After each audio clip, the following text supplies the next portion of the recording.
మీ business ఏదైనా మీ ఊర్లో promotion చేయాలంటే అది సుమన్ టీవీతోనే సాధ్యం. ఇప్పుడే సంప్రదించండి.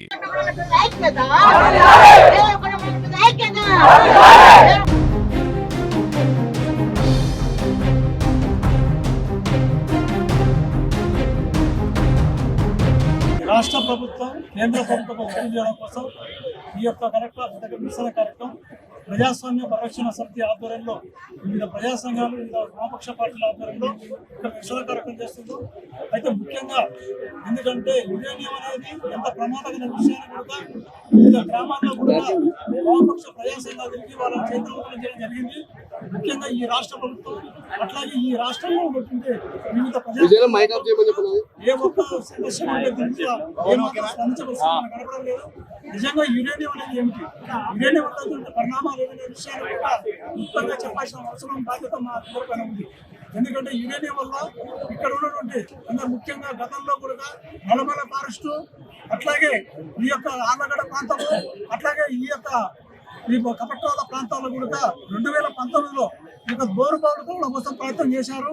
అక్కడ బోరుబావులు తవ్వేటప్పుడు అక్కడ ప్రజానికానికి ఒకటే చెప్పారు. ఏమని చెప్పారంటే, ఎందుకంటే మీరు ఇక్కడ బావులు తవ్వుతా ఉన్నారంటే ఏమి లేదండి, ఇక్కడ మీకు ఒక బంగారు నిధులు ఉన్నాయి, నిధి నిక్షేపాలు ఉన్నాయి, అట్లాగే మంచి గ్రాండెడ్ ఉంది, ఇక్కడ మీకు ఉద్యోగాలు వస్తాయి, అవకాశాలు వస్తాయి, మీరు జీవడానికి ఎటువంటి ఇబ్బంది ఉండదు, మీకోసం మేము ఇక్కడ చేస్తామని చెప్పి మాయ మాటలు చెప్పి అక్కడ బోరుబావులు నిర్మించారు. మరి యురేనియం అనే విషయం వాళ్ళకు తెలియక అమాయక ప్రజలకు నిజంగా ఉద్యోగాలు చెప్పి ఆశపడ్డారు. కానీ తీరా చూస్తే అక్కడ ఏం జరుగుతుంది, యురేనియం ఎంత ప్రమాదం వాళ్ళందరూ తెలుసు. ప్రపంచ దేశాల్లో ముఖ్యంగా నాగసాకి యురేనియం అట్లాగే జపాన్లో కానీ రష్యాలో కానీ వివిధ దేశాల్లో కూడా యురేనియం తవ్వడం వల్ల ప్రమాదకరం అని చెప్పి అక్కడ నిషేధించడం జరిగింది. మరి ఈ మధ్య కాలంలో 2019లో ఇక్కడ అమరాబాద్ కానీ ఈ ప్రాంతాల్లో కూడా పెద్ద ఎత్తున గిరిజనులు ఆందోళన చేశారు. ఆందోళన చేస్తే అక్కడ వెనక్కిపోవడం జరిగింది. మా రాష్ట్ర ముఖ్యమంత్రి చంద్రశేఖరరావు గారు యురేనియం వల్ల మా తెలంగాణ ప్రజలకు నష్టం జరుగుతుంది కాబట్టి మీరు ఇక్కడ యురేనియం తవ్వకూడదని చెప్పి అసెంబ్లీలో పూర్తిగా తీర్మానం చేసిన పరిస్థితి. కానీ ఈ రాష్ట్రంలో ఆనాడు ఉన్నటువంటి జగన్మోహన్ రెడ్డి ప్రభుత్వము ఏమాత్రం, ఎందుకంటే నీ యొక్క నియోజకవర్గం తుమ్మలపల్లి ప్రాంతంలో అక్కడ అంటువ్యాధులు ముఖ్యంగా క్యాన్సర్, చర్మ వ్యాధులు ఇలాంటి వ్యాధులు వస్తున్నాయి. దీనిపైన నిజ నిర్ధారణ కమిటీ వేసి అక్కడ నివేదిక ఇస్తే ఏమాత్రం శ్రద్ధ చూపలేదు. మరి ఆ యొక్క నిర్లక్ష్య కారణంగా ఈనాడు ఈ రాష్ట్రంలో ప్రజలందరూ కూడా గత ప్రభుత్వానికి వ్యతిరేకంగా మంచి మెజార్టీని ఇక్కడ ఇచ్చారు. మరి ఈ ప్రభుత్వము ఏమాత్రం జోక్యం చేసుకునే పరిస్థితులు. కానీ కలెక్టర్ గారు కానీ ఎస్పీ గారు కానీ ఒకటే చెప్తున్నారు, యురేనియం అనేది ఇక్కడ ఇంకా తవ్వలేదు, ఇక్కడ ఏమాత్రం ఆ ప్రయత్నం లేదని చెప్తున్నారు. మేము ఒకటే చెప్తున్నాం, ఈ రాష్ట్ర ప్రభుత్వానికి నిర్దిష్టంగా హామీ ఇవ్వండి. ఈ ప్రాంతంలో కపట్టాల వివిధ గ్రామాల్లో వేసిన బోర్లు ఏదైతే ఉండవో గతంలో వేసిన బోర్లను కూడా మేము పూర్తిగా దాన్ని రద్దు చేస్తామని చెప్పి ఏమాత్రం స్పష్టత హామీ ఇవ్వడం లేదు. కాబట్టి మేము కోరేది ఏమంటే, మీ ద్వారా ఈ ప్రభుత్వం ఇప్పటికైనా కళ్ళు తెరిచి ఇక్కడ ప్రజల సమస్యలు, ఎందుకంటే ఆ ప్రాంతం ఈ రోజు పంటలు వేసుకుంటారు, గతంలో ఫ్యాక్టరీజం వల్ల దెబ్బతిన్నాయి, వ్యవసాయం అనేది దూరమైంది, అక్కడ అందరినీ ఉంది, అట్లాగే నీళ్లు ఉన్నాయి, అట్లాగే మంచి ఇలాంటి ఫారెస్ట్ అని మంచి పంటలను నాశనం చేసే ఈ యొక్క యురేనియం తవ్వకాలను రద్దు చేయడం కోసం మీరంతా ప్రయత్నం చేయాల్సిన అవసరం అయితే ఉంది. ఒకవేళ లేని పక్షంలో ప్రజల ఆగ్రహానికి గురిగాక తప్పదు. ఇప్పటికే చెప్తా ఉన్నారు, ప్రజలు రోడ్ల మీద వస్తున్నారు, రోడ్ల మీద వచ్చి నిరసన కార్యక్రమం చేస్తారు, వీళ్ళకి పని బాటలు పంపుతారు, ఎవరో రాజకీయ శక్తులు వీళ్ళని ప్రేరేపిస్తున్నాయని చెప్తారు. ఇది శుద్ధ అబద్ధం. ఎందుకంటే గతంలో మనం చూసాం, జార్ఖండ్ రాష్ట్రం జాదువాడ ప్రాంతంలో దాదాపు ఈ యొక్క యురేనియం తవ్వకాల వల్ల 52,000 మందికి పైగానే క్యాన్సర్ దొరికింది అక్కడ. మరి అక్కడ ప్రజలందరూ కూడా చర్మ వ్యాధులు, అంటువ్యాధులు, స్త్రీలకు గర్భాశయం కోల్పోతారు, మరుగుజ్జులుగా పుట్టగలుగుతారు, పురుషులకు వీర్యకణాలు తగ్గిపోతాయి. ఇలాంటి ప్రమాదమైన విషయం. అట్లాగే అడవి పూర్తిగా కాలుష్యం అయిపోతుంది. దాదాపు 200 కిలోమీటర్లకు ఈ విషవాయువులు చిన్న ప్రమాదం ఉంది. ఇవి తెలిసి కూడా ఈ ప్రజాప్రతినిధులు కానీ మంత్రులు కానీ ఎవరు కూడా జోక్యం చేసిన చాలా విచారకరం. మీ ద్వారా ఈ ప్రభుత్వం తక్షణమే చర్య తీసుకొని రద్దు చేయడం కోసము వాళ్ళు ఎమ్మడే చర్య తీసుకొని కోరుతున్నాను. నా పేరు Y Narasimhulu, CPIML Democratic party జిల్లా కార్యదర్శి. యురేనియం తవ్వకాలను నిరసిస్తూ గత నెల రోజులుగా అక్కడ ఉన్నటువంటి మొత్తం మండల ప్రజానీకం అంతా కూడా పెద్ద ఎత్తున ఆందోళన నిర్వహిస్తున్నారు. అనేక రూపాలలో వారి యొక్క నిరసనను తెలియజేశారు. అయినా ఇప్పటి వరకు కూడా ప్రభుత్వము స్పందించలేదని చెప్పేసారంటే ఇది ప్రజాప్రభుత్వం అనుకోవాలన్నా, ప్రజా వ్యతిరేకమైనటువంటి ప్రభుత్వం అనుకోవాలన్నా ఆలోచించాల్సినటువంటి అవసరం ఉంది. అంటే యురేనియం వల్ల ఎంత అరిష్టం ఉంది అనేటువంటిది అందరికీ తెలిసినటువంటి విషయమే. ఈరోజు పెట్టుబడిదారుల యొక్క లాభాల కోసం అక్కడ యురేనియం తవ్వకాలు అనేటువంటిది ప్రారంభించారు. సుమారుగా 12 గ్రామాలలో ఇప్పటికే 62 బోర్లు వేయడానికి ప్రయత్నం చేస్తున్నారని చెప్పేసినంటే దానివల్ల వచ్చేటువంటి నష్టం ఏమిటి అని చెప్పేసి అంటే మనకు అనేక రకాల అనుభవాలు మనకు కూడా తెలుస్తున్నాయి.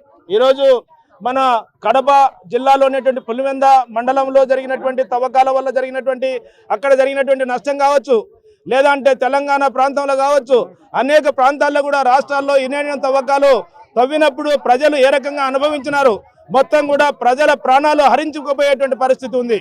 అంటే యురేనియం అక్కడ ఖనిజ సంపద బయటకు వచ్చిన సందర్భంగా వ్యర్థ పదార్థాల వల్ల విషవాయువు అంతా కూడా బయటకు పోయి మొత్తం కూడా ప్రాణ నష్టం జరిగేటువంటి పరిస్థితి ఉంది.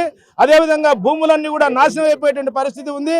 అదేవిధంగా దాని వాయువు వల్ల ఈరోజు నీరంతా కూడా కలుషితం అయిపోయి సుమారుగా 100 కిలోమీటర్లు అది ప్రయాణం చేసి 100 కిలోమీటర్ల దూరంతో కూడా కలుషితం చేసేటువంటి పరిస్థితి ఉంది అని చెప్పేసి అనేక మంది ఆర్థిక శాస్త్రవేత్తలు చెప్తున్నప్పటికీ కూడా ప్రభుత్వం నిమ్మకు నీరెత్తినటువంటి పరిస్థితి ఉంది.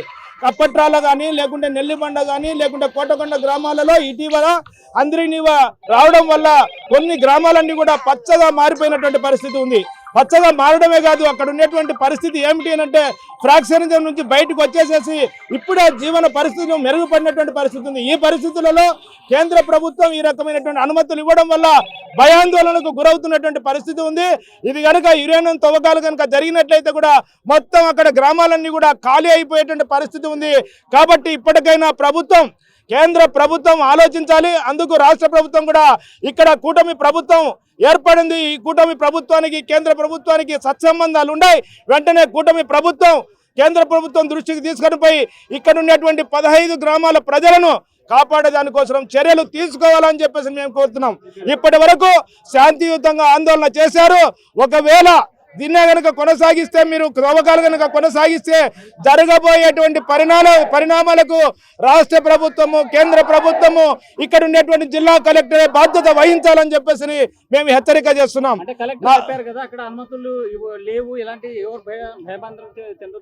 ఈ రోజు పేపర్లో చాలా స్పష్టంగా వచ్చింది, కేంద్ర ప్రభుత్వం అనుమతులు ఇచ్చిందని చెప్పేసి 63 బోర్లకు అనుమతులు ఇచ్చిందని పార్లమెంటు సాక్షిగా వచ్చినట్లు ఈ రోజే పేపర్లో అన్ని రకాలుగా పత్రికల్లో వచ్చినటువంటి పరిస్థితి.